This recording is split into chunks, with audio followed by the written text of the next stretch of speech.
Du dépistage du cancer du sein. Alors sensibiliser, le mot n'est pas trop fort quand on sait que seuls 30% à peu près des femmes de plus de 50 ans passent une mammographie ici.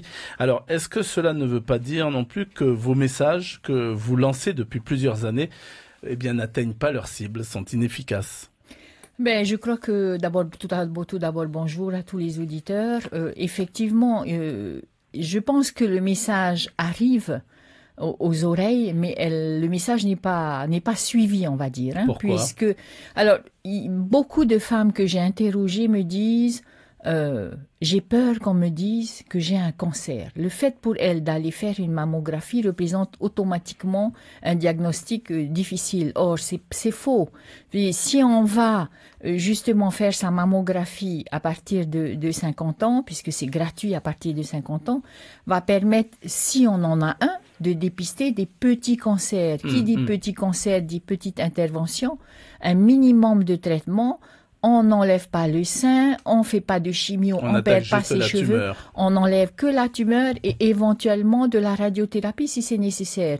Ce qui aussi représente, et pour la CPS et pour la société, des coûts 2 fois moins élevés.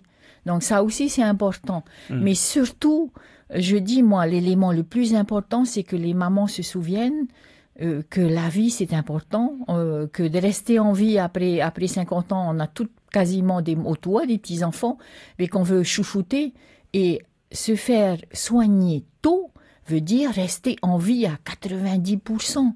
Mais pourquoi elles ne veulent pas savoir? En fait, c'est une des raisons, peut-être? C'est ça, la peur de savoir. Ça, c'est pour le cas des personnes de plus de 50 ans. Maintenant, je parle quand même, puisque je veux quand même parler des plus jeunes. Ça ne veut pas dire que des plus jeunes ne peuvent pas avoir un cancer du sein. À Farimao, hier, justement sur le plateau, il y avait une jeune fille de 28 ans maintenant qui a eu un cancer lorsqu'elle avait 26 ans. Et là où il est important, c'est pour les jeunes, déjà à partir de 20 ans, c'est de se palper le sein tous les mois après les règles. Et si on a une boule, ne pas hésiter à aller voir le médecin. Parce que d'abord, toutes les boules ne sont pas des cancers, donc il faut le savoir. Mais si c'en est un, c'est pareil que pour les femmes de plus de 50 ans. Et souvent chez les jeunes, c'est pas simple parce que les cellules sont plus agressives, souvent elles sont plus vivaces. Donc il est important d'aller voir un médecin. Les causes sont multiples du cancer du sein? Alors, les causes sont multiples. Je crois que c'est les scientifiques diront qu'en fait, pour le moment, on ne connaît pas les raisons pour lesquelles un cancer se déclenche. Il y a des facteurs favorisants.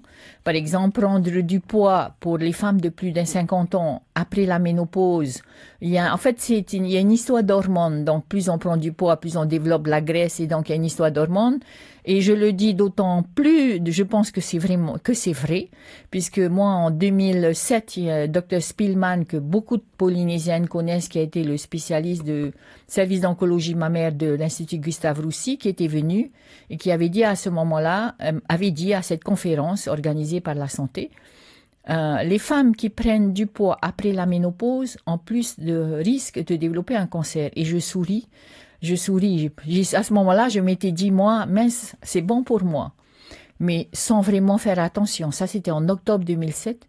Et en juin 2008, effectivement, on me trouve un cancer du sein après un dépistage.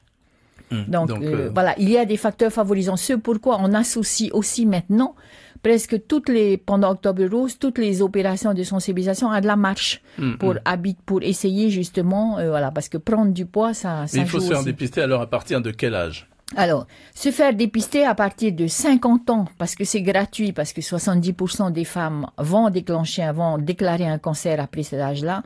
Ensuite, pour les femmes dans la famille, on a une grand-mère ou une maman qui a un cancer en général.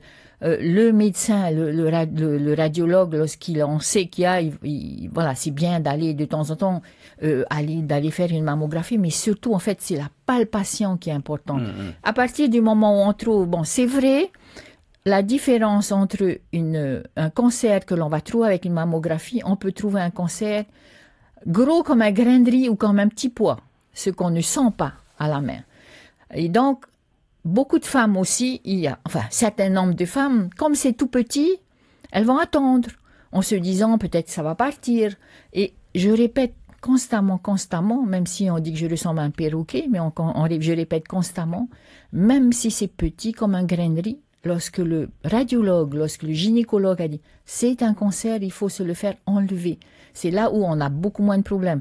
Et même pour les femmes qui vont sentir une boule, moi j'ai une amie malheureusement qui est décédée, qui travaillait, je suis vraiment désolée, mais qui travaillait à la direction de la santé, mais par peur, je suis sûre, parce que dans sa famille, effectivement, il y a eu beaucoup de cancers, a attendu que sa boule soit grosse comme un œuf, parce qu'à mon avis, elle devait le sentir avant pour y aller. Et malheureusement, elle est décédée 5 ans après. Si je suis une jeune fille de 25 ans, je suis en bonne santé, je vais pas me faire dépister, c'est pas la peine. Je vais pas me faire dépister, mais je vais faire ma palpation tous les mois.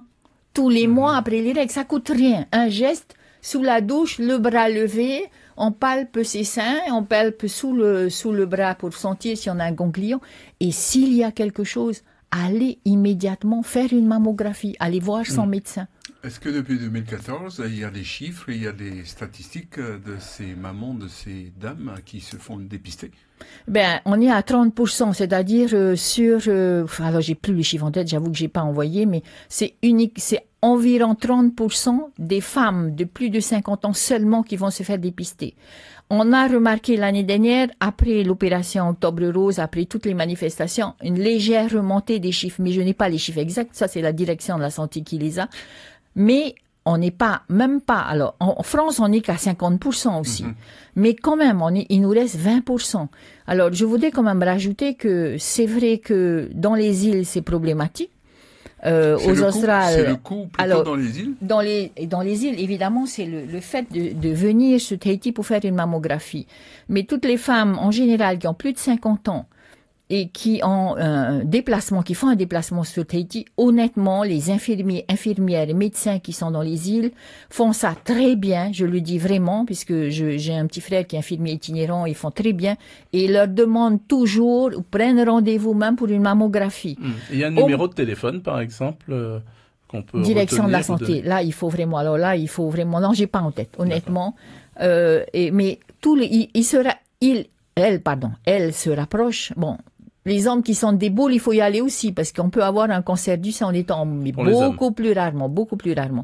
Aux Marquises, il faut savoir que le gouvernement, le ministère de la Santé, avec l'État et avec nous aussi, puisqu'on a beaucoup insisté pour que ce projet soit mis en place, a une mammographie.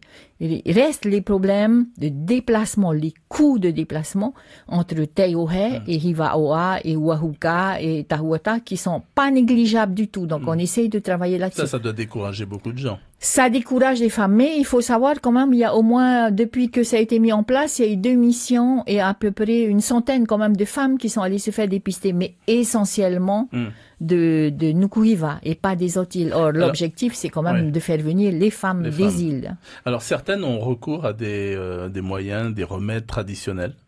Alors, ça devient, en tout cas, c'est un médecin qui soigne des cancers qui m'a dit, Patricia, je relève de plus en plus de retard dans la prise en charge des cancers parce qu'elles sont allées faire le Rao Tahiti. Alors, le Rao Tahiti, je n'ai rien contre le Rao Tahiti en complément. Alors, mais jusqu'à preuve, ce que c'est. Alors, Rao Tahiti, en fait, c'est la médecine traditionnelle polynésienne. Donc, c'est souvent, c'est à base de plantes. Bon, les traitements sont plus ou moins variés en fonction des personnes qui le préparent. Malheureusement, jusqu'à preuve du contraire, moi, je n'ai eu aucun patient avec un vrai cancer. Je dis bien un vrai cancer. Moi, je dis à tout le monde, je dis à tous les auditeurs, si demain, une patiente vient me voir avec son dossier, voilà, le médecin m'a dit, j'ai un cancer du sein, j'ai le diagnostic, j'ai rien fait d'autre qu'un Rao Tahiti. 1 an après ou 2 ans après, elle est guérie, elle a plus rien, on scanner, on voit plus rien, et que effectivement, à ce moment-là, on va faire des analyses, il n'y a pas de souci. Mais de prendre des Rao Tahiti en complément, ça ne me gêne absolument pas, puisque moi-même j'en ai pris. Mais à la place, non. Dommage là, bon, j'ai des photos d'un sein en Polynésie, et c'est pas un sein, bon, il y a plusieurs, mais moi j'ai pris une photo d'un sein soigné avec un Rao Tahiti, donc un retard dans la prise en charge. La tumeur, elle va grossir, parce qu'évidemment, elle s'arrête pas, elle grossit, et le sein explose, ça ressemble à un chou-fleur, et ça sent mauvais, donc c'est terrible. Ça ne sert à rien. Pas en traitement de fond. en complément si on veut. Voilà. Alors, très très rapidement, les jeunes sont sensibilisés également. Ce matin, je crois qu'il y a une opération qui est menée. Oui, tout à fait. Donc, le collège Lamennais organise, comme l'année dernière, une journée Octobre Rose, a sollicité donc un stand de la Ligue. Le radiologue qui nous suit partout, donc qui fait partie de la Ligue, le docteur Cato, sera là. Il pourra apporter les explications. Je suis moi-même intervenue au lycée de Fa'a, puisqu'on a un partenariat lycée professionnel de Fa'a, au lycée de Mahina, et honnêtement, je suis très heureuse. Évidemment, il n'y a pas tous les élèves, mais il y a toujours des questions après l'intervention. D'accord, très très bien. On rappellera également donc que, ce week-end démarre donc l'opération de vente de t-shirts. Vous avez quoi, des milliers de t-shirts à vendre? Combien? Alors effectivement, je remercie déjà tous les sponsors que je citerai pas parce qu'ils sont nombreux, mais je citerai quand même. Alors vente de t-shirts dans les carrefours, donc samedi 6 et dimanche 7 octobre. À partir de 8h jusqu'à donc 18h pour le samedi, 13h pour le dimanche. Vente de t-shirts dans les carrefours de Travaux, de Punavia, de Fa'a et de Aroué. U-Express Weekend, Hyper U-Pire, Champion Mahina. Donc, je remercie vraiment, surtout donc non seulement les 4 carrefours, mais aussi les autres magasins de nous accueillir. Voilà. Et nous, on vous remercie beaucoup d'être venue, Patricia Grande. Donc, je rappelle que vous êtes la présidente de la Ligue contre le cancer ici en Polynésie et que vous organisez donc l'opération Octobre Rose qui démarre ce week-end. Donc, le message, c'est, faites-vous dépister et puis achetez des t-shirts déjà, ça servira à la cause. Demain, c'est frère Maxime, président de l'association 193, qui sera notre invité café pour évoquer la visite de la mission de la commission mixte parlementaire de cadrage de la loi Morin. Il s'agit bien sûr ici de nucléaire, mission qui s'achève demain donc sur notre île. Merci beaucoup. Merci. C'était l'invité café, 7h30 du lundi au vendredi. La première.